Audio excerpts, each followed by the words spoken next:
Hi everyone, and I am here for my 2022 Victober TBR.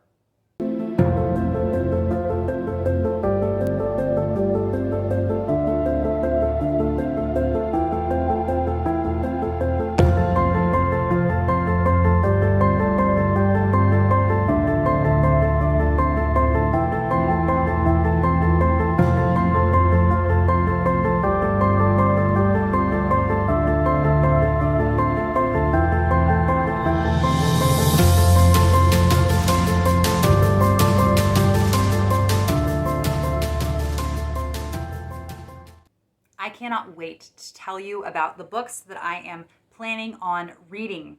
I will be addressing each of the prompts, but in a weird order. I have things, I don't know, a little bit scattered. Actually, I think I can address it all. Okay, so for Roz's prompt of read a work of Victorian poetry, short or long, I am thrilled to have a beautiful physical copy of, oh, hold on, it has a ribbon bookmark. I have a Everyman's Library Pocket Poets edition of Emily Bronte's poetry, The Thorns on the Side. And then blue is my very favorite color, and look at this. It is a cobalt blue with the gold foil. I adore this, and I cannot wait.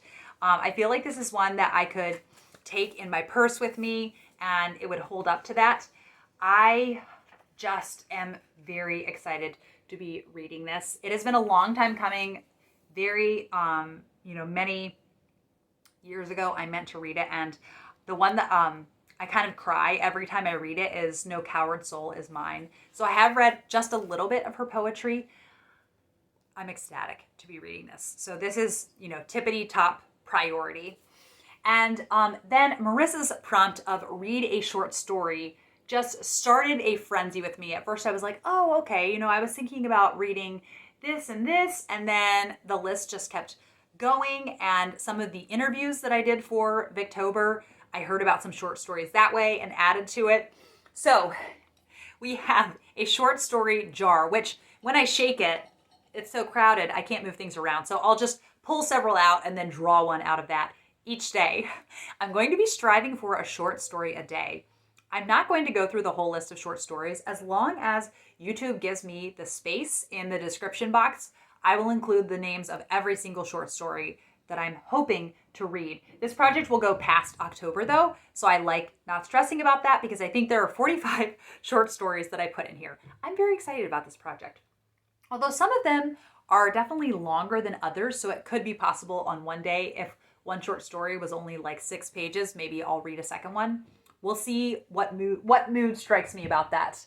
And then the next book covers 3 prompts. It covers my prompt of chronic illness representation, then Katie's Bildungsroman or coming of age story prompt, and then Petra's of watching an adaptation. And it is Jane Eyre by Charlotte Bronte. This book means so much to me, and so I am a crazy person and have agreed to buddy read this with Kieran from Katie Books, and I'm worried he's going to crush all my hopes and dreams with how much he dislikes this book. So we're going to see how it goes. I'm definitely going to be watching the miniseries and then the 2011 film version. That Just Be Still, My Beating Heart. Michael Fassbender as Rochester is just everything. So yes, very excited to be revisiting this. I will most likely be doing mostly audiobook narration. Juliet Stevenson, just her Jane Eyre is incomparable. Then for my Patreon book club, the votes came in and we voted on Mary Barton by Elizabeth Gaskell. And I am really looking forward to coming back to this. This was the final Gaskell novel that I read out of, getting through all of hers for the first time. And so this will be only my second time getting through it. And I think October is a really fitting time to be reading it. It just feels very atmospheric. And I read it for the first time. I think it was my second Victober. So I'm very much looking forward to coming back to this. And the way I've set up the discussions, we're doing 2 Zoom discussions, And the first will happen halfway through the month. It's on the first half of the book. And I thought it would be cool for people who have not read this before to make their predictions about what they think will happen in the second half of the month. And then at the end of the month, we will come back and we will discuss Mary Barton.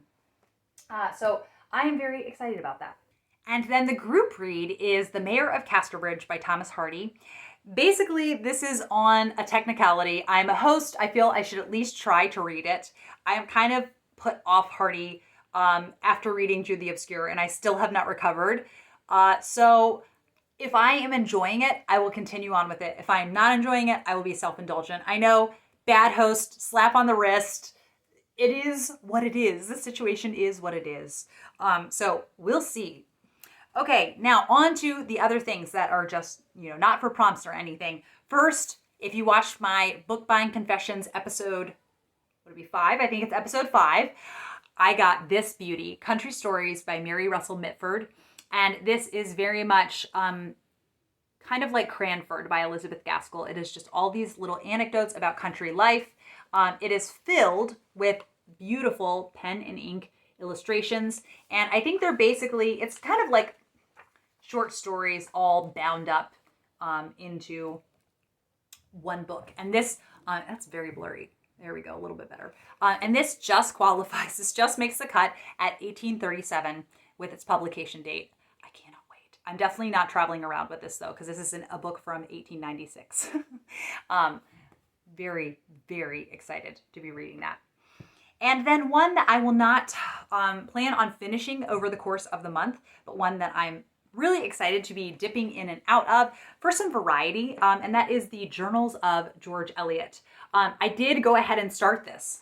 So this is one that I don't have an end date in mind. It's just one I want to sit with. I'm 30 pages into it. I don't know by the time Victober begins how far I will be into it, but I'm really enjoying this. This is really fun too because Margaret Harris and Judith Johnston, who edited this, they give you context before each section begins. You're like, this is what was happening in George Eliot's life at that time, and it helps you understand the journal entries more fully. And also, she's funny, okay? She's very snarky and funny in her journal entries.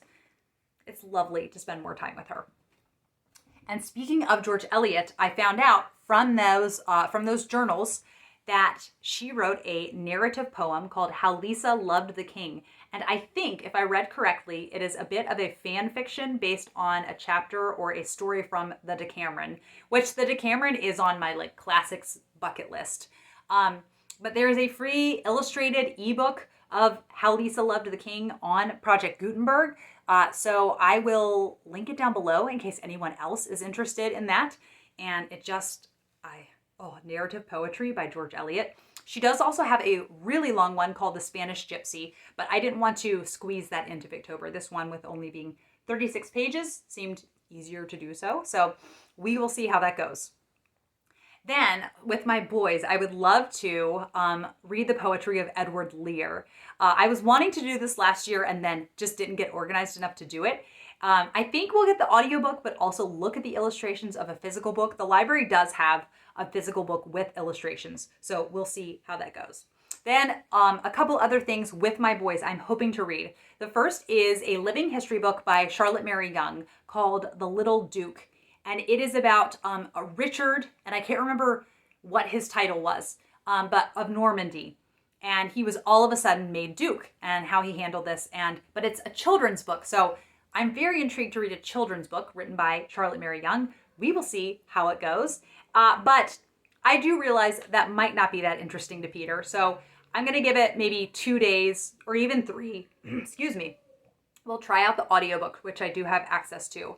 And if he's still not enjoying it too, then we will move on to Black Beauty. I've never read Black Beauty. I'm very excited though because it's written in first person. I only hope it's not too sad, which often animal stories are.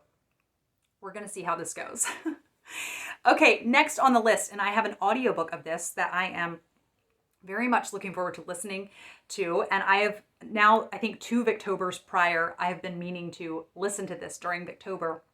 And it is Raffles the Amateur Cracksman, which is about a cat burglar / cricket player. And it's supposed to be very funny. There's a whole TV series that was made based on it. Yeah, it just looks very good.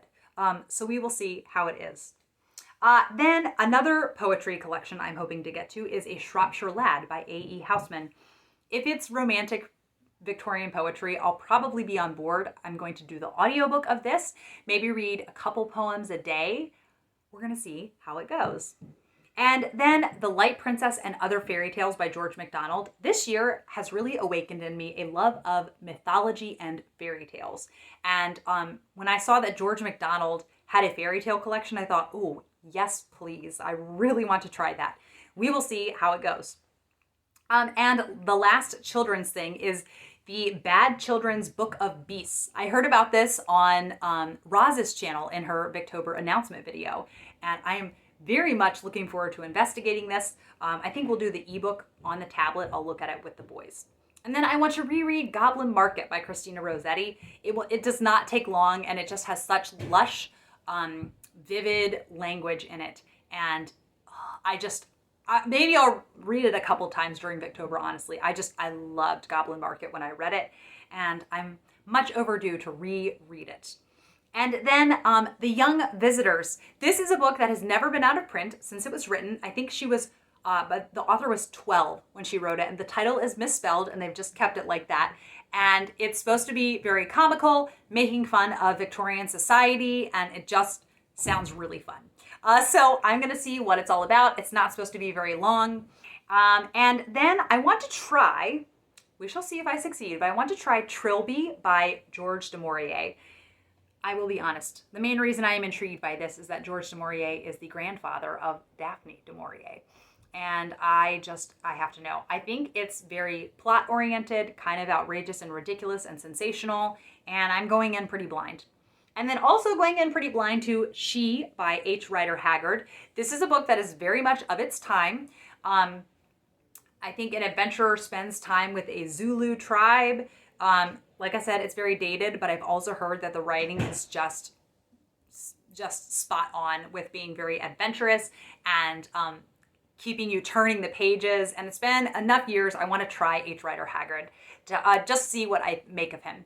And then Sabine Baring Gould just blew me away with In the Roar of the Sea. It's still in my mind. I just can't believe how amazing that book was.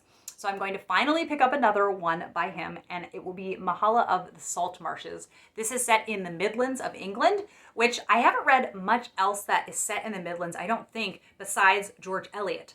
I will be very curious if it feels at all similar to Adam Bede or The Mill on the Floss. We'll have to wait and see. Speaking of adventurous tales, I want to try The Master of Ballantrae by Robert Louis Stevenson. And this is about two brothers fighting for an inheritance. I loved Treasure Island, and I really liked Kidnapped. Not quite as much as Treasure Island. I'm hoping this is not a miss, because I would just love to love every one of Robert Louis Stevenson's books. I don't know if it's going to happen, but I want to try. I was torn between this and The Black Arrow. Hopefully The Master of Ballantrae is a win. And the next one that it's shameful that I have not read this yet, and that is Mr. Harrison's Confessions by Elizabeth Gaskell. And again, one I've just been meaning to read for so long. And also this is very, very short. Christy Lewis has just made it sound so good. And I love Gaskell so much. Hopefully I will make it happen. And the next one, I would kind of like to squeeze in some Matthew Arnold poetry. I don't know if it will happen, but hopefully it will. He's just a very famous Victorian poet, and I would like to read some of his poetry. And then Willard's Weird. This is my Mary Elizabeth Braddon pick for this year, and it is a body falls from a train, and it's a young woman, and people have to decide whether she was pushed or whether she jumped. It just sounds very Mary Elizabeth Braddon-esque, and Kate from the novel Nomad and I like to read one each year, so I'm very excited about that. And then I wanted to fit in some Charlotte Mary Yonge. I know this list is excessive. It is what it is. But I would like to try The Three Brides. There is a Charlotte Mary Yonge society that meets, I think it's monthly on Zoom, and you can, for free, discuss her books. I keep not being organized enough to attend. However, this one they discussed, I think it was last year, and I've just been very intrigued by it ever since. However, if I do not like The Three Brides, I am going to try Love and Life, which is her retelling of Eros and Psyche, which sounds absolutely fascinating. If I do read Love and Life, prior to reading it, I will read a quick version of the myth of Eros and Psyche. And then lastly, for this outrageous TBR, I am wanting to read The Claverings by Anthony Trollope. I'm very, very excited about this. Elizabeth, my friend Elizabeth Brink, she is on Instagram and she is part of my Patreon group, has read a lot more Anthony Trollope than I have and really loved this one. And when I saw that Audible had a lovely narration of it, and I ended up getting some kind of membership deal, I made sure I got The Claverings. So I'm excited to relish and savor some delicious domestic Victorian fiction with The Claverings. Let me know what you think of this TBR, and please let me know the #1 book you are excited to read this Victober. It's really going to be happening again. Thank you as always for watching, and I will be back with another video soon. Bye.